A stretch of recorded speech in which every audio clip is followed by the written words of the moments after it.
창세기 1장 1절에서 3절.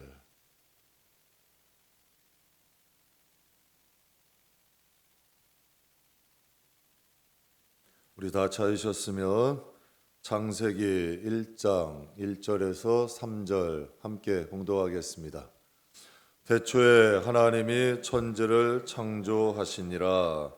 땅이 혼돈하고 공허하며 흑암이 깊음 위에 있고 하나님의 영은 수면 위에 운행하시느니라. 하나님이 이르시되 빛이 있으라 하시니 빛이 있었고. 아멘. 창조의 의미란 제목으로 여러분과 함께 은혜 나누겠습니다. 창조론이라는 것은 하나님께서 사람을 창조하셨다. 모든 만물을 하나님이 창조하셨다, 만드셨다라는 뜻입니다. 진화론은 원숭이가 진화되어서 사람이 되었다. 이게 간략한 진화론입니다. 우리나라 역사가 약 5,000년 되는데 진화의 기미는 조금도 보이지 않습니다. 또 진화론은 끊임없는 오류가 발견되고 있고, 또 진화론 여러분 잘 아시는 분들은 아시겠지만 끊임없이 진화론 수정되고 있습니다. 수정해서 또 발표하고 있죠. 저는 창조론이나 진화론을 따르는 사람들에게는 공통점이 하나 있다고 생각합니다. 믿음입니다. 창조론을 따르는 사람도 믿음이 있어야 되고 진화론도 믿음이 있어야 됩니다. 원숭이가 사람이 되었다. 저는 오히려 창조론을 믿는 우리보다 진화론을 믿는 사람들이 믿음이 더 좋은 것 같아요. 어떻게 원숭이가 사람이 됩니까? 여러분 여러분 차고 계시는 분, 저도 시계 차고 있는데요. 시계를 여러분 방바닥에 딱 던졌어요.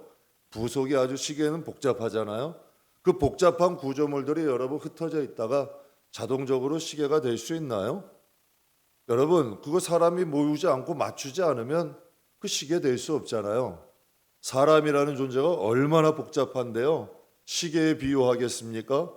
사람이란 여러분 그 핏줄, 세포, 그 모든 것들 여러분 얼마나 정교한 게 사람인데요. 저는 진화론을 믿는 사람들의 믿음이 더 좋은 것 같아요.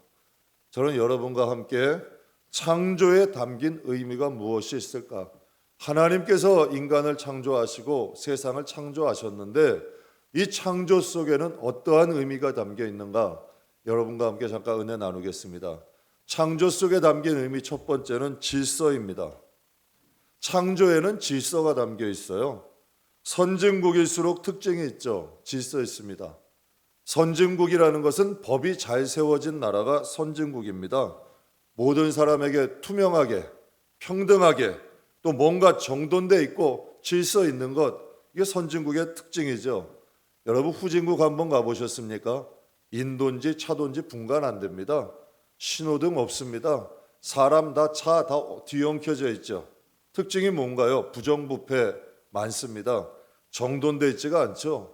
편법도 많고 또한 차별도 많고 뭔가 혼란스러운 게 좀 후진국들의 특징입니다. 하나님은 당신을 이렇게 말씀하셨어요. 고린도전서 14장 33절에 하나님은 무질서의 하나님이 아니시오. 하나님은 무질서한 거 안 좋아하십니다. 무질서한 것도 질서 있게 정돈하시죠. 하나님은 질서의 하나님이에요. 하나님이 계신 곳엔 질서가 있습니다. 하나님을 잘 섬기는 가정엔 질서가 있습니다. 하나님을 잘 섬기는 영혼은 뭔가 정돈돼 있습니다. 뭔가 좀 차분하죠. 뭔가 좀 정돈돼 있는 느낌이 들어요. 하나님을 여러분 잘 섬기는 교회 질서 있습니다. 여러분 뭔가 좀 안정돼 있고 뭔가 좀 질서가 있고 뭔가 좀 차분한 것, 이게 하나님이 함께 하신다는 표시야. 하나님이 함께 하시는 곳에는 위아래가 없습니다. 혼돈되어 있습니다. 엎치락 뒤치락 합니다. 뭔가 시끄럽죠. 뭔가 좀 사납고 뭔가 좀 어수선한 게 하나님 없는 곳의 특징이에요. 하나님은 모든 것을 질서를 잡으시는 분이에요. 하나님이 세상을 만드시기 전, 창조하시기 전에 세상의 모습을 창세기 2장의 오늘 본문에 이렇게 말씀하세요. 땅이 혼돈하다. 이 뜻은 원어로 혼란스럽다, 또 공허하고 흑암이 깊음 위에 있다, 공허하다, 이 뜻은 황폐하다는 뜻이에요. 하나님께서 창조하시기 전에 이 세상은 혼란했다는 거죠. 황폐했다는 거예요. 근데 하나님이 만물을 만드시고 처음 하신 일이 무엇일까요? 질서 세우신 거예요. 각각의 만물들을 자기의 자리로 배치하신 거죠. 모든 것을 다 제자리에 돌려놓으시는 거예요. 사람이나 물건이 제일 아름다울 때가 언젠가요? 자기 자리 지킬 때가 제일 아름다운 거예요. 사람은 자기가 있을 곳에 있어야 아름다운 거예요. 물건도 마찬가지 아니에요. 청소가 뭐예요? 청소는 제자리 잡는 게 청소예요. 쓰레기, 더러운 건 휴지통 버리고, 먼지는 여러분 모아가지고 버리고, 각각의 제자리에 배치해 놓는 것, 이게 여러분 질서고 청소 아니에요? 하나님께서 여러분 이 세상을 만드시고 행하신 일은 각각의 자리를 잡아 놓는 거죠. 혼란스러운 것 제자리에다 배치해 놓는 거예요. 여러분, 마스다 미치히로라는 분이 청소력이라는 책을 썼는데요. 그 책엔 이런 내용이 있습니다. 모든 불행한 사람들은 공통점이 있다. 불행한 사람들의 공통점은 방이 더럽다. 불행한 사람들에게는 공통점이 있대. 방이 좀 더럽대요. 그래서 불행의 자장은 더러움에서 온다. 즉 불행의 시작은 더러움에서 시작된다는 거예요. 모든 삶이 뭔가 정돈되지 않고 혼란스러우면 거기서 불행이 시작된다는 거죠. 수사관들은 범인의 집을 알 수 있는 방법이 있대요. 여러분 뭔가 용의자의 집에 들어가서 화초에 물을 주지 않아서 메말라 있거나 화초가 시들어 죽어가고 있거나 뭔가 집이 더러우면 용의자 중에서 제일 더러운 집이 범인일 집일 확률이 높다는 거예요. 여러분 뭔가 혼란스럽고 정돈 안 돼 있는 사람들이 범죄할 경향이 많다는, 범죄할 수 있는 성향이 많다는 거죠. 또 정신질환자들의 공통점을 보면 뭔가 깨끗하면 화를 낸대요. 정신질환자들이 여러분 대개 보면 지저분한 걸 좋아한대요. 어지러운 것 좋아한대요. 혼란스러운 것들을 정신질환이 있는 사람들이 좋아한다는 거죠. 그래서 예수님께서 귀신을 칭할 때 이렇게 말씀하셨어요. 마태복음 5장 8절, 이에 예수께서 이미 그에게 이르시기를 더러운 귀신아 그 사람에게서 나오라 하셨음이라. 여러분 귀신이 나갔다가 두루 다니다가 거할 곳을 찾지 못해서 여러분 자기가 나온 곳으로 돌아봤더니 청소는 되어 있는데 주인이 없어졌다는 거예요. 그러니 여러분 자기 친구들 7을 데리고 들어가서 다시 이전보다 더 어지럽혔다는 거죠. 여러분 귀신을 여러분 칭할 때 이렇게 말씀하셨어요. 더러운 귀신아. 귀신의 특징은 더럽다는 거죠. 혼란스럽다는 거예요. 지저분하다는 거죠. 뭔가 혼란스럽게 하고 혼돈케 만드는 것이 귀신들의 특징이에요. 그렇다면 여러분 마귀들이 우리에게 오면 하는 일이 무엇이 있을까요? 전 첫 번째가 예배의 자리를 흔드는 겁니다. 하나님과의 관계를 흔드는 거죠. 특히 여러분 주일 뿌리에 흔들리는 분들은 조심하셔야 돼요. 주일이라는 건 하나님과의 나의 언약이에요. 여러분 우리의 최후의 방어 전선이야. 일주일 동안 여러분 세상 가운데 살다가 그래도 주일은 여러분 지키면서 내 자신을 점검해야죠. 하나님과의 관계 점검해야죠. 예배드리면 무엇이 정돈되나요? 하나님과 나의 사이가 정돈돼요. 기도한다면 여러분 어때요? 나의 마음이 하나님을 향하게 해요. 뭔가 혼란스러운 것들이 정돈되잖아요. 뭔가 너저분했던 것들이 여러분 모아지잖아요. 여러분 교회에 올게 되면 여러분 어때요? 마음을 진정시켜야죠. 하나님을 향하여 초점 꼽아야죠. 혼란스러운 것들 진정시키지 않으면 예배 안 돼요. 예배라는 것은 하나님을 향하여 나가게 하는 거죠. 혼란스러운 것들을 정돈시키는 거예요. 하나님의 창조의 목적은 예배죠. 성도는 예배 자리가 튼튼해야 돼요. 근데 사람들은 이야기해요. 행복이 먼저래요. 여러분 인간 행복 추구할 권리 있습니다. 그러나 여러분 예배 없는 행복은 속는 거예요. 행복이 아니에요. 하나님과의 관계를 멀어지게 하는 거죠. 여러분 기도 못하게 여러분 하는 것, 또 두 번째 마귀 하는 것은 기도를 하지 못하게 마음과 생각을 분주하게 하는 거예요. 이게 여러분 특징이에요. 마귀들이 하는 특징이야. 기도하지 못하게 이 마음과 생각을 분주하게 하는 거죠. 하나님과의 관계가 끊어지면, 하나님과의 기도의 줄이 끊어지면 생기는 게 뭐 있을까요? 육신의 사람이 되죠. 육신의 생각들이 많아져. 성경에 말씀하셨잖아요. 육신의 생각은 사망이다. 영의 생각은 생명과 평안이다. 영의 생각이 뭘까요? 기도 아니에요.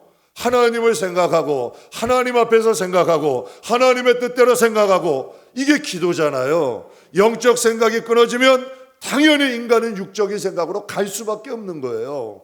그러니 여러분, 우리가 기도하지 못하게 분주하게 만드는 거죠. 왜? 결국은 육신의 생각으로 나아가게. 여러분, 기도라는 것은 하나님을 향하게 만들고 육신이라는 것은 세상을 향하게 만들죠. 여러분, 기도하는 마음 잡으려고 그러면 어때요? 여러 가지 분주한 일들이 많이 생겨요. 단호해야 돼요. 여러분, 정말 우리의 가장 큰 일 아니면 기도의 자리는 흔들리면 안 돼. 마귀는 여러분, 우리가 하나님과 멀어지라고 하지 않아요. 기도의 자리를 흔들지. 점진적으로 멀어져 가는 거예요. 사랑하는 성도 여러분, 하나님과 함께 하시면 질서가 잡힙니다. 하나님이 함께 하시는 복음화율이 높은 도시의 특징은 범죄율이 없어져요. 복음화율이 높은 도시의 특징은 학교들이 세워져요. 병원들이 세워져요. 도시가 살만한 곳이 되어가죠. 봉사하는 사람들이 생겨나요. 구제하는 사람들이 생겨나요. 가난하고 헐벗은 사람들이 적어져요. 하나님은 도시도 정확시키는 분이에요. 도시도 깨끗하게 하죠. 세상을 한 천국의 모형으로 만드는 거예요. 사람들이 하나님을 잘 섬기고 서로 화목하게 할 수 있는 곳. 초대교회가 그랬잖아요. 초대교회 성도들이 있는 곳에는 오히려 칭송을 받고 헐벗고 굶주린 자가 적어져가고 십시일반 서로가 서로를 돕잖아요. 이게 여러분 하나님이 추구하시는 것 아니에요? 우리의 영혼도 마찬가지입니다. 정말 진정한 평안을 원한다면 하나님 모시십시오. 주님 마음에 있는 평안이 정말 옵니다. 하나님이 계시면 세상이 줄 수 없는 평안이 우리에게 임합니다. 하나님이 오시면 마음이 치유가 됩니다. 우리의 상처받은 마음, 여러분 억압받은 마음, 여러분 뿌리 깊은 마음들이 회복이 돼요. 정말 우리의 마음이 하나님으로 인하여 회복이 돼. 하나님의 사랑은 온 천지를 덮지 않아요. 물이 바다 덮음 같이. 여러분, 하나님의 사랑은 물이 바다를 덮는데요. 정말 내가 하나님을 만나고 하나님의 그 사랑이 깨달아지면 내 마음과 생각이 치유가 되고 덮어지게 되죠. 여러분, 우리가 하나님을 만나게 되면 영적 지식을 얻게 되잖아요. 이스라엘 백성 북이스라엘이 왜 멸망했나요? 하나님을 아는 지식이 없어서 멸망하는 거예요. 내 백성이 무지해서 망했대요. 하나님을 섬긴다고 하는데 하나님을 몰라요. 이게 얼마나 아이러니한 일이에요. 하나님 말씀에 집중하지 않고 하나님 앞에 기도하지 않는 성도는 믿는다는 이름은 가졌으나 하나님을 모르는 사람이에요. 여러분, 결국 이 마음은 황폐해져 가는 거죠. 사랑하는 성도 여러분, 하나님이 우리의 마음에 아시면, 임하시면 하나님 아는 지식이 우리에게 생겨나잖아요.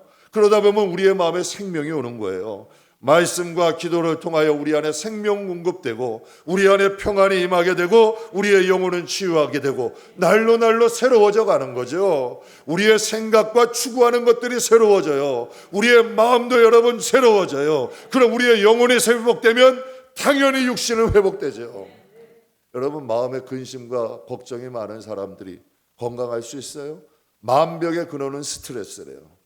그렇다면 여러분, 영이 잘 되면 혼이 잘 돼요. 혼이라는 건 지정이죠. 정말 신앙심이 깊으면 마음을 다스릴 수 있는 권세가 있어요. 근데 마음은 여러분 우리의 신앙 아니면 못 다스려요. 우리의 신앙심이 충만해지면 마음을 다스리게 되고 생각을 수정하게 되면 삶은 윤택하게 되는 거예요. 월리엄 제이스가 그런 말 했잖아요. 생각이 바꿀 수 있는 사람은 운명도 바꿀 수 있다. 정말 신앙심이 충만해지면 사람의 삶이 바뀌어질 수밖에 없어요. 참 이상하지 않아요? 하나님을 잘 믿는 나라일수록 여러분 그 나라 경제도 살고 정치도 안정돼. 하나님을 잘 믿는 가정일수록 그 가정이 평안하잖아요. 왜 그럴까요? 정말 여러분 정답이야. 영혼이 잘 되면 범사가 잘 되고 강건해질 수밖에 없는 거죠. 창조의 의미 뭘까요? 질서입니다. 하나님께서 창조를 하신 목적은 바로 만물을 제자리로 잡아가는 거예요. 구원이란 말을 여러분 재창조라고 합니다. 구원은 재창조되는 거예요. 하나님이 우리를 구원하심으로 우리를 새롭게 창조하는 거예요. 그래서 너희 영과 혼과 육이 그리스도 강림하실 때까지 흠없게 보존되기를 원한다. 신앙심을 통하여서 우리의 마음을 정돈하는 거예요. 우리의 생각을 깨끗게 하는 거예요. 이게 신학적인 용어로 성화죠. 아까 전도사님 아주 좋은 말씀하셨어요. 늦게 신학했으니 여러분 어떻게 하든지 우리가 하나님의 자녀로 복받게 놔두겠어요? 어떻게 하든지 옛사람으로 끌고 가는 거지. 어떻게 하든지 죄의 유혹 받게 하는 거죠. 그것과 싸우는 거예요. 하나님 앞에 정돈하는 거예요. 하나님의 자녀답게 사는 거예요. 시간을 써도 삶을 해도 생각을 해도 하나님 자녀답게 정돈하니 우리의 삶은 잘 될 수밖에 없죠. 하나님은 만물은 다 아름다워요. 여러분 우리 성전 어때요? 아름답죠? 여러분 만약에 이사를 해요. 우리 공사할 때 어땠어요? 여러분 이거 저 리모델링 할 때 다 뒤죽박죽 엉망이었어요. 혼돈이죠. 그런데 여러분 딱 정리하고 리모델링하고 다 배치하니까 얼마나 아름다워요. 이사할 때도 그렇잖아요. 다 짐을 여러분 다 때려가지고 그냥 다 실어놓으면 어때요? 이사하고 정돈하려면 보통 한 달은 걸리죠. 왜 이렇게 쓰레기도 많은지 치울 것도 많은지. 여러분 하나님이 우리의 마음에 오셨잖아요. 질서 잡아야죠. 하나님이 나의 왕이고 나의 주님이잖아요. 주님을 주인으로 머리로 모시고 이제 우리 손 정돈해야죠. 그럼 어련히 우리를 좋게 안 하시겠어요? 그러니까 하나님의 창조의 목적은 질서야. 영혼은 질서가 있어야 돼요. 저는 하나님의 말씀과 기도로 우리가 여러분 주인이 아니라 하나님의 말씀과 기도로 성령의 인도하심으로 정말 우리의 영혼을 그리스도인답게 하나님의 자녀답게 세워갈 수 있는 저와 여러분들 꼭 되시길 주의 이름으로 축복합니다. 그럼 두 번째 창조의 의미는 뭘까요? 존귀하게 하십니다. 하나님의 창조는 우리를 존귀하게 하시는 거예요. 진화론들의 여러분 오류, 조작, 증거들 인터넷 한번 찾아보세요. 쉽게 볼 수 있어요. 서점 한번 가보세요. 진화론의 오류, 여러분 이러한 모든 조작 쉽게 찾아볼 수 있죠. 진화론은 과학이 아니에요. 추정이죠. 그럴듯한 가설을 세워놓고 결과를 짜집기해 나가는 거예요. 그러니까 인간이 짜집기 하든 맞추려 하지만 결국 오류는 끊임없이 발견되는 거죠. 여러분 성경은 인간에 대해서 하나님이 이렇게 말씀하셨어요. 창세기 1장 26절에 우리 같이 한번 읽겠습니다. 하나님이 이르시되 우리가 사람을 만들되. 여러분 이 얼마나 아름다운 단어입니까? 하나님은 인간을 하나님의 형상을 따라 만드셨대요. 그래서 우리가 서로 판단하면 안 돼요. 서로 정죄하면 안 돼요. 어린 소자라고 무시하면 안 돼요. 어린이라도 노인이라도 질병이 있건 장애 있건 다 하나님의 형상이에요. 서로 하나님께서는 서로 위하라는 거죠. 서로 존중하라는 거예요. 여러분 마귀의 특징은 뭐예요?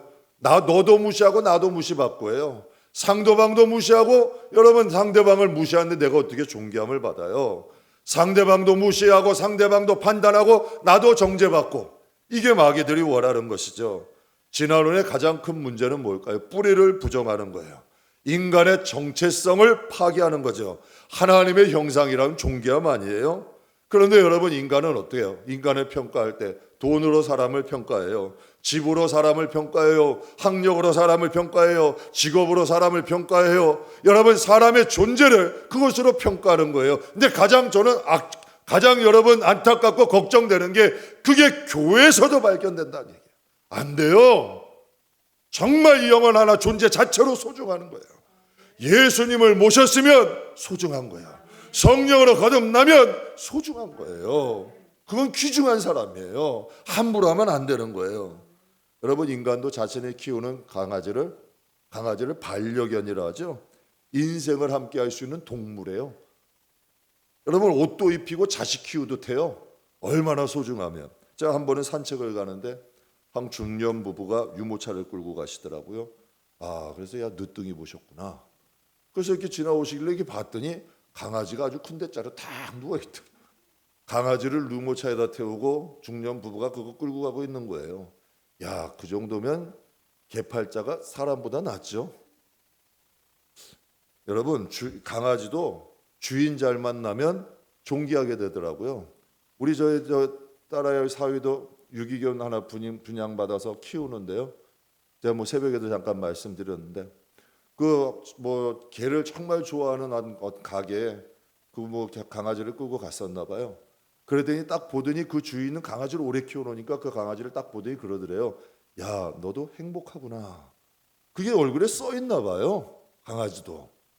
여러분, 주인 잘 만나면, 제가 그 강아지 보면 가끔 보면서 그런 얘기해요. 야, 주인 잘 만났다. 강아지도 주인 잘 만나면 존귀해져요. 함부로 못해요. 함부로 어떻게 해요? 여러분, 정승집 강아지 함부로 하면 큰일 나는 거예요. 여러분, 사람도 강아지가 소중하면 존귀해지지 않아요? 하나님께서 여러분 이런 말씀하셨어요. 디모데전서 4장에 육체의 연단은 약간의 유익이 있으나 경건은 범사에 유익하니 금생과 내생의 약속이 있다. 사랑하는 성도 여러분, 하나님의 창조는 존귀함이에요. 우리를 하나님의 형상으로 창조하신 거예요. 그러니 여러분, 우리의 자신을 존귀하게 만들어야 돼요. 그래서 고린도 교회를 향하여 바울이 이렇게 하잖아요. 너희가 하나님의 성전을 가지고 창기지처럼 만드느냐. 너희는 존귀한 하나님의 형상이라는 거죠. 하나님은 가까이 할수록 내가 변합니다. 근데 세상은, 마귀는 가까이 하면 할수록 내가 또 변하는 거예요. 안 좋게 변하는 거예요. 우리 하나님 가까이 해야 합니다. 하나님을 가까이 하면 가까이 할수록 우리 영혼도 존귀해지는 거예요. 제가 좋은 소식 하나 전할게요. 우리 교회 교육관을 4층으로 이전합니다. 제가 여러분 한 10일 동안 아주 힘든 시간을 보냈습니다. 왜냐하면 10월 중순에 중수 한 열흘 전에 갑자기 교육관을 비워달라는 거예요. 2주 만에. 큰일 났잖아요. 아이들이 이제 우리 아이들이 이제 자꾸 많아지는데 걱정이 된 거죠. 갑자기 비워달라고 하니까 이제 갈 데가 분명히 그 할 때 주일만 저희가 썼는데 제가 부탁을 했거든요. 한두 달 전에는 꼭 말씀해 주세요. 근데 갑자기 여러분 2주 만에 비워달라는 거예요. 그리고 또 어떻게 좀 주변을 막 알아보다가 주변 옆에 건물도 알아보고 막 하여튼 좀 고생을 했어요. 근데 여기 4층이 나와 있더라고요. 그래서 4층을 좀 계약하려고 그 건물주에서 등기부등본 보니까 아는 분이에요. 그 부동산 하시는 분인데 찾아가서 대화를 좀 했죠. 좀 사정을 하고 또 이렇게도 얘기했더니 또 교회에 대해서 여러분이 건물 또 관계된 분들이 안 좋은 시각을 가지고 계시더라고요. PD 수첩에 나온 목사님 얘기를 왜 저한테 해요? 난 PD 수첩 나온 적도 없는데. 그 욕을 왜 내가 먹어야 돼요? 부정적인 소리는 온갖 부정적인 이야기들을 다 듣는 거예요. 거기 관계된 분들이 두 분이라 셋이 앉았는데 저만 그 얘기를 듣고 있는 거죠. 또 계약금이 좀 부족했어요. 그러다 보니 여러 가지 사정을 좀 했죠. 그럼 우리가 가지고 있는 것이 갑자기 그러니 이것이니까 좀 맞춰달라. 그랬더니 여러분 좀 자존심도 상하죠. 조금 모욕감도 들기도 하죠. 근데 다른 방법이 없잖아요. 아이들 생각하고 참았죠. 우리 아이들 그리고 목사잖아요. 또 나도 PD 수첩 나오면 안 되잖아요. 그렇다고 같이 화내고 싸울 수도 없는 거고. 그래서 저도 목사고 아이들 생각하며 참았죠. 그런데 요즘 결국 이번 주 월요일 날 계약을 부르시더라고요. 그래서 갔더니 목사님 계약하시죠 하고서 계약을 하는데 그분이 저에게 이런 말씀하시더라고요. 목사님, 직업상 제가 목사님들 많이 만나는데 목사님은 좀 다른 것 같아요. 좀 자랑 비슷하게 될까 봐. 그런데 저는 승리한 거예요. 왜 이 마음에 그런 생각 안 들었겠어요? 그래도 여러분 그리스도인이고 목사잖아. 그러니까 여러분 절제하고 왜 그래도 저 하나 잘못되면 성도들 다 욕먹이는 거 아니에요? 교회 다 욕먹이는 거고. 그래서 승리했죠. 만약 감정대로 했으면 어쩔 뻔했어요. 계약 딱 하고 4층에 이제 계약하고 4층에 한번 올라가고 싶어서 가려고 했는데 앞에 두 신사분이 가더라고요. 근데 관리소장님께 4층을 임대하려고 왔대요. 그때 그 관리소장님이 이런 말씀하시더라고요. 10분 전에 계약됐습니다. 이거 할렐루야 아니에요? 이 정도면 박수 한번 쳐. 제가 옆에 또 토박이 부동산 갔더니 목사님 거기 벌써 소문이 다 났더라고요. 거기 퀴즈 카페 들어오려고 그랬어요. 그러니까 보고 있었던 것이 많았던 거죠. 그래서 제가 하나님께 감사했어요. 여러분 무슨 생각했겠어요? 존귀함을 지키니 경건은 범사에 유익하대요. 금생과 내세에 약속이 있대요. 여러분 존귀함이 지키니 하나님의 복도 같이 주시는 거죠. 여러분, 이사야 49장에 하나님이 이런 말씀하셨습니다. 여인이 어찌 그 젖먹는 자식을 잊겠으며 자기 태에서 난 아들을 긍휼히 여기지 않겠느냐. 그들은 혹시 잊을지라도 나는 너를 잊지 아니할 것이다. 하나님이 우리를 잊지 않는다는 거예요. 그러니까 하나님이 창조하신 목적은 존귀함이에요. 우리가 지켜야 될 것은, 여러분, 정말 내 자신의 건강 지키듯 우리 하나님의 형상 지켜야 합니다. 내 자식을 지키듯 하나님의 형상 지켜야 합니다. 내 집과 재산을 지키듯 우리 하나님의 형상 지켜야 합니다. 하나님의 창조의 의미는 존귀함이죠. 하나님께서 예수님 이 세상에 보내신 의미는 우리를 하나님의 자녀인 우리를 찾기 위해서 보내신 거예요. 한 명도 멸망치 않고 구원받는 것, 이게 하나님의 여러분 뜻인 줄 믿습니다. 사랑하는 성도 여러분, 우리 잊지 맙시다. 우리는 하나님의 형상을 따라서 창조되었고, 또 여러분 예수님을 통해 양자 삼으시고 하나님 나라의 상속자와 후사로 삼으셨다는 것 기억하시길 주의 이름으로 축복합니다. 히브리서 2장에 아주 중요한 말씀이 있어요. 같이 읽겠습니다. 그를 잠시 동안 형사보다 못하게 하심에 영광과 존귀로 관을 씌우시며. 지금 우리는 잠시 동안 천사보다 못합니다. 그러나 장차 우린 하나님의 나라에서 영광과 존귀로 관을 씌우신다는 거예요. 하나님이 존귀하게 하실 자라는 거죠. 그렇다면 여러분, 하나님이 존귀하시게 하는 하나님의 형상이 여러분 우리의 겉모양일까요? 육신의 장막은 무너진다 했어요. 우리 내면의 형상이에요. 우리의 내면의 사람이 하나님의 존귀한 형상을 회복해야 된다는 거죠. 그래서 베드로전서 2장에 하나님이 이렇게 말씀하셨습니다. 그러나 너희는 택하신 족속이요 왕 같은 제사장이요 거룩한 나라요 그의 소유된 백성이니 이는 너희를 어두운 데서 불러내어 그의 기이한 밑에 들어가게 하신 이의 아름다운 덕을 선포하게 하려 하심이라. 아멘. 사랑하는 성도 여러분, 하나님이 우리에게 이렇게 말씀하세요. 너희는 택한 족속이래요. 우리는 여러분 이 세상에 하나님이 우리의 눈에 보이지 않지만 하늘의 천군 천사 또 복음 통하여 예수님의 보혈로 우리를 택하시고 지금 보호하고 계심을 믿습니다. 너희는 왕 같은 제사장이래요. 거룩한 나라래요. 그의 소유된 백성이라는 거죠. 하나님의 아름다운 덕을 선포하며 나아가야 될 존귀한 하나님의 형상이에요. 여러분, 이 세상에 하나님의 창조 부인하는 이유 뭘까요? 하나님을 부정하기 위해서. 하나님이란 분 안 계시다는 거예요. 학교에서 진화론 가리키니 안타까운 일이죠. 진화론을 가리키니 하나님은 부정하게 만드는 것 아니에요. 또 하나님의 형상으로 만들어진 우리를 부정하는 것 아니에요. 이게 창조를 부정하는 의미죠. 또 하나님의 나라를 부정하고 하나님의 존귀한 형상을 썩어질 동물, 짐승, 새들과 같은 짐승의 수준으로 낮춰버리는 거죠. 원숭이가 사람 됐다. 그 배후에 뭐가 있어요? 하나님도 없다. 하나님 나라도 없다. 너희의 뿌리는, 기독교의 뿌리는 잘못된 거다. 지금 이거 얘기하고 있는 것 아닌가요? 사랑하는 성도 여러분, 창조의 의미를 잊지 맙시다. 정말 저와 영혼을 정말 존귀하게 하나님 앞에 세울 수 있는 저와 여러분 되길 주의 이름으로 축복합니다. 창조의 의미는 존귀함입니다. 누가 우리를 창조했는지, 하나님께서 창조하신 하나님의 자녀인 우리가 나그네와 거류민같이 이 세상을 어떻게 살다 가야 할 것인지, 또 우리의 자신을 돌아보면서 창조의 목적에 걸맞는 하나님의 자녀로 이 세상을 살아갈 수 있는 저와 여러분 되시길 주의 이름으로 축복합니다. 그럼 마지막 세 번째는 회복입니다. 회복. 여러분, 동물과 사람의 가장 중요한 차이점은 무엇일까요? 동물도 흙으로 지어졌잖아요. 사람도 흙으로 지어졌잖아요. 그럼 차이점이 뭐가 있어요? 생기예요. 하나님은 사람을 만드시고 하나님의 상상으로 만드시고 거기에 여러분 원어로는 르하우, 생기를 부으셨대. 이게 원어로는 하나님의 영, 성령이라는 거예요. 하나님의 영을 우리에게 부으셨다는 이야기야. 이게 동물과 사람의 근본적 차이예요. 그렇다면 여러분, 사람과 성도의 차이는 뭘까요? 이 세상의 사람과 우리 성도의 차이는, 사람들을 믿지 않는 사람은 하나님의 형상이 깨어졌죠.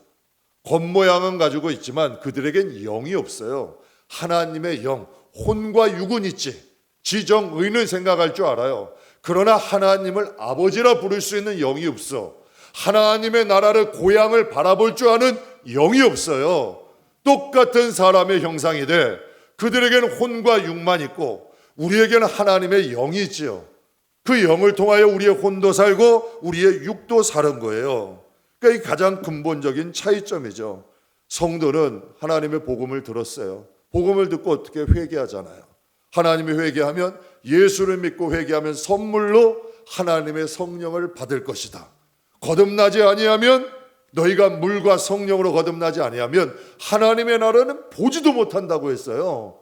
그러니까 하나님의 성령을 통하여 우리 하나님의 자녀 삼으신 회복시키신 거죠. 하나님의 나라, 하나님 우리의 나라, 하나님 나라, 천국 우리 고향에 그 하나님의 나라가 우리 고향이 돼버린 거예요. 여러분 가장 중요한 차이는 뭐예요? 하나님의 생기, 하나님의 형상의 회복이죠. 하나님은 여러분 우리의 내면에 깨어진 하나님의 형상을 회복시키는 거예요. 창세기 6장 3절에 보게 되면 하나님이 아주 중요한 말씀하셨어요. 함께 봉독하겠습니다. 여호와께서 이르시되 나의 영이 영원히 사람과 함께하지 아니하리니 이는 그들이 육신이 됨이라. 하나님의 영이 사람을 떠나버리신 거예요. 그들이 육체가 되어버렸다 했어요. 동물과 짐승, 여러분 짐승과 다름없는 육신이 되어버린 거예요. 왜? 하나님께 범죄함으로 그 영이 떠나갔죠. 다윗이 하나님 앞에 밧세바 범죄 후에 가장 하나님 앞에 애절하게 기도했던 게 뭔가요? 하나님, 주의 성신을 나에게 거두지 마십시오. 주의 성령을 나에게 거두지 마시고 나의 마음에 정한 마음을 다시 창조해 주세요. 하나님 앞에 이렇게 간구했어요. 여러분 로마서 8장 9절 아주 중요한 말씀입니다. 같이 봉독할게요. 만일 너희 속에 하나님의 영이 거하시면 너희가 육신에 있지 아니하고 영에 있나니 누구든지 그리스도의 영이 없으면 그리스도의 사람이 아니라. 구원, 거듭남이라는 것은 재창조를 의미합니다. 무엇으로 다시 창조됐나요? 하나님이 부어주신 생명, 하나님의 영을 통하여서 우리가 새 사람이 되는 거예요. 하나님의 자녀가 되는 거죠. 하나님의 주권을 회복하는 거죠. 예수님이 이런 말씀하셨죠. 나는 포도나무요 너희는 가지다. 우리를 여러분 어디다 접붙이신 거예요? 예수님께 접붙이신 거 아니에요. 나는 포도나무고 너희는 가지래요. 하나님이 이런 말씀하셨잖아요. 원가지를 바르고 우리를 접붙이셨대요. 예수님께. 예수님이 여러분 유대인들에게 오셨잖아요. 구원은 유대인과 그 다음 헬라인이라 이방인이라고 하셨잖아요. 그러나 유대인들이 복음을 받지 아니하니까 여러분 본가지를 자르시고 우리를 접붙이셨대요. 그래서 예수님이 말씀하신 거예요. 나는 포도나무요 너희는 가지인데 어디다 접붙였느냐가 문제죠. 우리는 종이 아니에요. 하나님 즉 예수님께 접붙여졌다는 거예요. 그러니까 우리가 회복됐을 때는 이전보다 더 좋게 회복하신 거죠. 근데 이게 하나님의 놀라운 역사예요. 이 예수님을 향한 구원의 역사가 언제 계획이 됐다고요? 창세 전에 하나님이 감추어 놓으신 비밀의 경륜이래요. 아담과 하와를 창조하시기 전부터 하나님은 인간의 연약함을 아셨기 때문에 예수님을 통한 구원을 계획하셨고 장차 이방인이었던 우리를 구원하시고자 하는 하나님의 비밀의 경륜을 교회를 통하여 선포하시는 거죠. 이게 놀라운 하나님의 영광 아니에요? 여러분 하나님 나라의 회복은 뭘까요?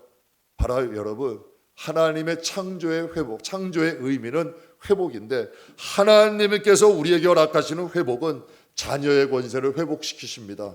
또 자녀의 통치권을 회복시키는 거죠. 저는 이렇게 생각해요. 우리가 여러분 이 세상에 믿음 잘 지키다가 정말 여러분 주님 안에서 이 세상을 떠나는 것만도 큰 축복이에요. 정말 여러분 우리의 믿음 지키는 거, 예배 자리 지키는 거는 정말 우리 생명 다해야 합니다. 자녀의 첫 번째 여러분 자녀의 의무가 뭐예요? 예배잖아요. 또 두 번째 우리가 뭐 해야 돼요? 하나님의 형상 지켜야 합니다. 그래서 성경에도 말씀하시죠. 무릇 지킬 만한 것 중에 너희 왜 마음을 지키래요? 생명의 근원이 마음에서 나온대잖아요. 마음 지켜야 합니다. 세상은 여러분 우리의 영혼을 깨트리는 거예요. 너희도 나같이 살자는 거예요. 같은 방법, 같은 방식으로 살자는 거죠. 안 됩니다. 우리는 걸어가야 될 길이 있어.